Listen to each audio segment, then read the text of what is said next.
1984. She had just moved from Omaha, Nebraska to Little Rock. Joyce worked in the personnel department with paychecks and hours that were worked for that company. So as being new to the company, she decided she wanted to make some friends. So she joined the volunteers. Well, the volunteers worked with the Special Olympics. They raced in here. The volunteers helped the Special Olympics race. Community painting houses they needed to repair. They also helped with many races, Jingle Bell Run, Hamburger, and hot dogs cooked out for the volunteers. They also helped with getting Osborne options. Target also sent Joyce to New York as a representative for the state, and she also was sent to St. Jude's Hospital to represent her. Joyce had bought a house in Fair Park at one time, and after finishing it up, trying to paint it, get it inside, outside, somebody tried to break into her house. Well, she was still there. Well, Joyce said it's time to move. She couldn't handle that. And so she packed it, sold her house for loss, and she moved to Fox Glen little apartment there she had. So that's how she started her career. Now here I come. So after some article in the paper about Texarkana had 2 states in one post office. How do you do? We had 2 states in one post office. I said, I got to go see that. So I went out there and looked at it. They had a line down the middle of the post office. This side is Arkansas, this side is Texas. When I saw it, I said, what side are you on? She said, Arkansas. I said, I'm from Arkansas. I'm from Texas. I'm sorry. And anyway, we started chatting at that time, and she gave me her email address. I thought, well, I'll never see this lady again. But about 2 days later, she started writing me every day and got into a chat line. We talked for days, we talked for nights, or sometimes all night. We had a good time. We felt like we had something going for each other.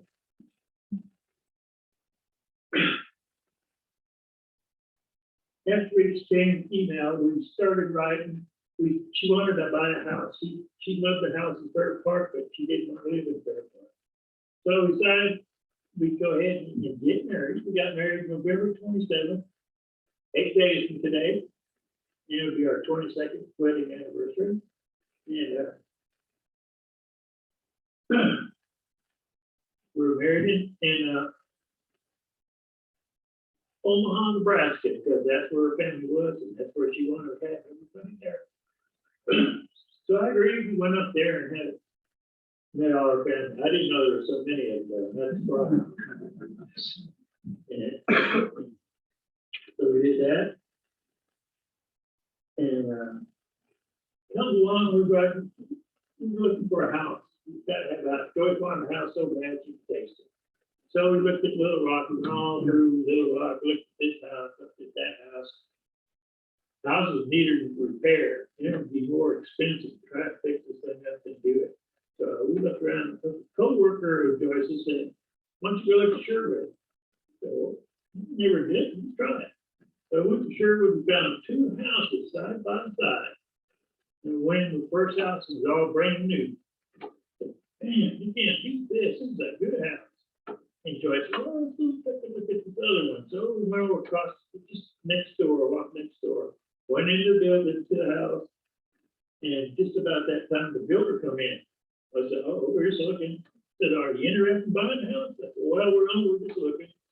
He said, well, I'll tell you what I'll do. If you're interested, I can knock off the realtor's fee. It's like $4,000. And Joyce said, oh, yeah, we'll take it. So we got the house, and then we started adding stuff, building it up, adding stuff, getting this, getting that. We had a good time building it up. And the night, it was a Labor Day weekend, I'll never forget it. She took a shower in her new shower. I took a shower in my new shower. And I said, hey, Joyce, let's go outside naked and look at the stars. At that time, we heard click. Oh no! He locked the door. We're locked out of the house. So what do you want me to do? Break the window or break the door? I had no choice. What do you want? She said, no. I said, well, let me think about something. Okay. So I grabbed the mat off the porch, back porch, wrapped it around me, ran to the garage, got into the garage, opened the truck, got me a credit card, ran back to the house, jimmied the door open, and we never went outside naked again. Sometimes we had a little bit of speed or something like that, and I'd tell Joyce, just say you're sorry. And she'd go, you're sorry. We always laugh about that. And in 2007, we had some friends move in, neighbors, matter of fact, called Don Hopkins and Becky Hopkins. And they invited us over one time after, it was like afternoon, said, just meet on Friday, we'll have a beer or something like that. That's fun. So I went over there and we started talking and we sounded like each other. We had fun. We had good laughs all the time. It was good. And she, for the next 15 years, we played dominoes every Friday. And John hardly ever won. I'm just kidding, John. But they've been our good neighbors, and they gave me a lot of support during this period of my time. And I sure appreciate you, John. Aaron, would you like to say a few words?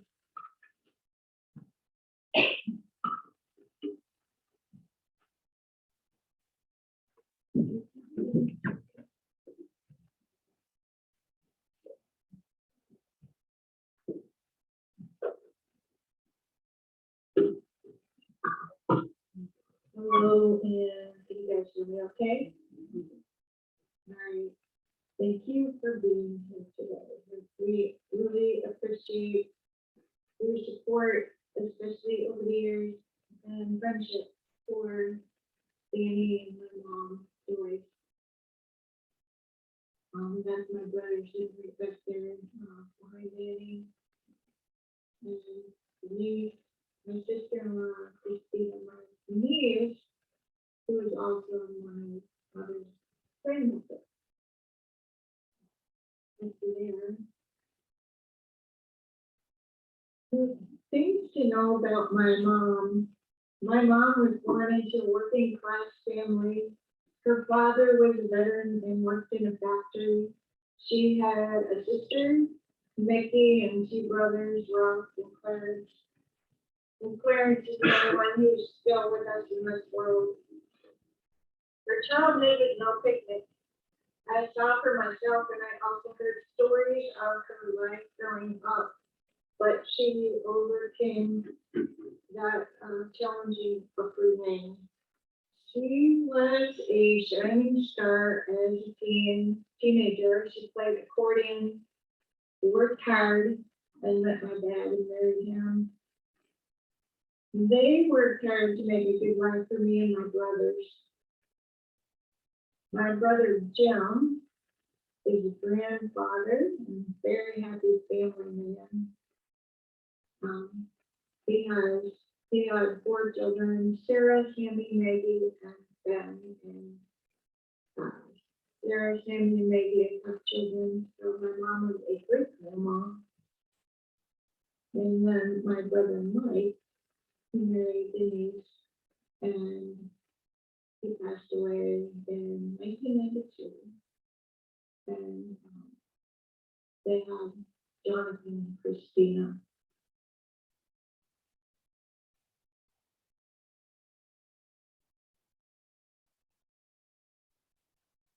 Their family is amazing. My family is amazing. I think that my mom's fiery spirit carried on into different generations. She had players speaker. Um, her grandson, I have a son, Joshua, who's a software engineer, and my daughter, Jasmine, who's a business owner. And her other grandchildren, Christina, is an amazingly talented singer and choreographer and many other things. Jonathan, who wasn't able to be here yet, will be here later this weekend. He is a managing chef at a fancy restaurant. And I'm just telling you these things because, you know, there's a lot of drive in my mom, and it really passed on to her children. And we all kind of have that spirit of wanting to make things better for our lives and for our children's lives. And so, no, I'm calling that a success for her too.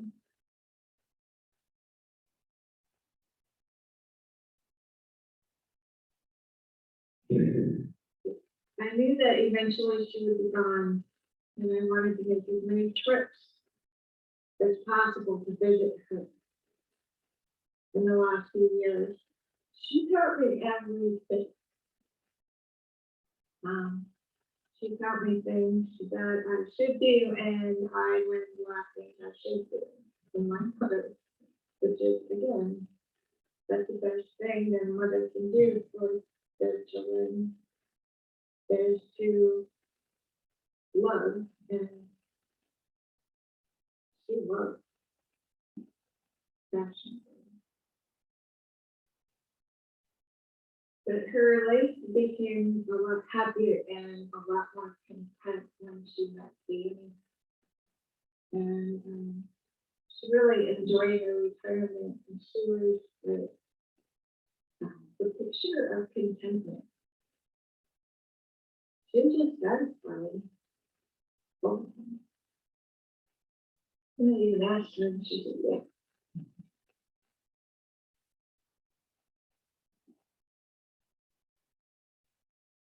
When she was younger, we sometimes traveled together. We would meet and have a little adventure together. My mom didn't like traveling, so I knew that was special that she would go on a trip with me. We went on a cruise together once. I won a cabin on a cruise ship, and I shared it with my mom. We had a good time. My mom was psychic. She always knew when I was up to no good, when I was a teen. Always. Always. It was just weird and insane.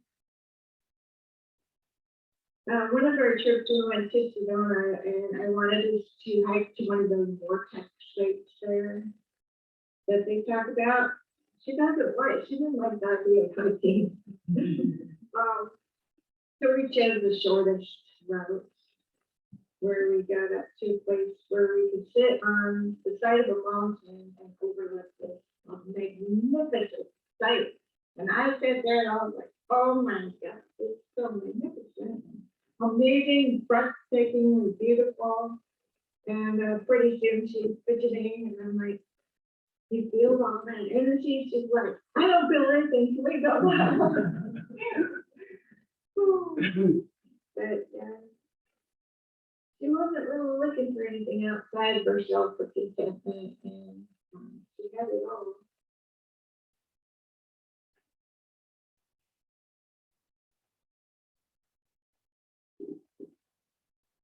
Mom and I had a close relationship all of my life.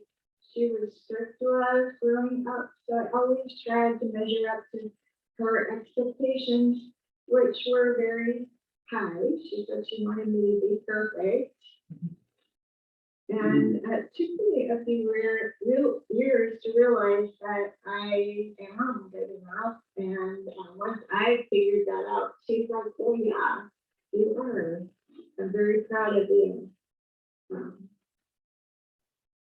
So that really made a big impact on me.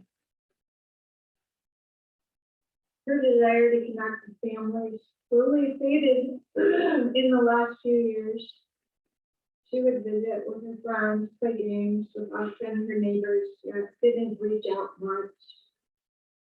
I knew that maybe I didn't have many road trips left to see her. I'm so grateful that I did. She lived a full life, full of pain, hard work, many volunteer hours. And I don't know if Danny mentioned she was volunteer of the year.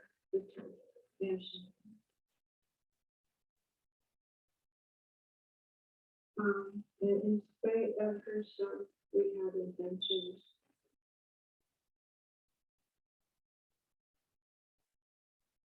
Last time we were, I said, well, you're a master reflection. I know. That's pretty much. In 5 years. It's a good one.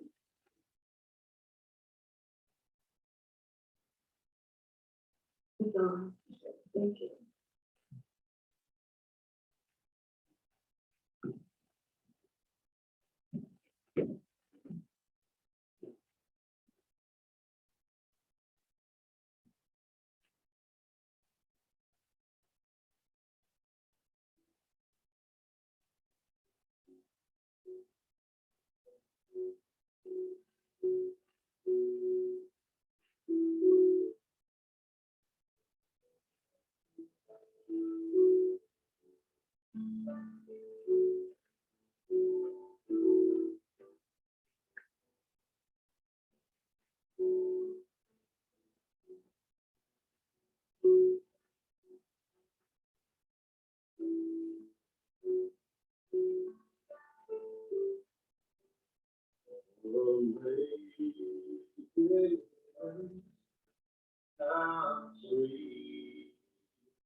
down and found was mine, but now I see.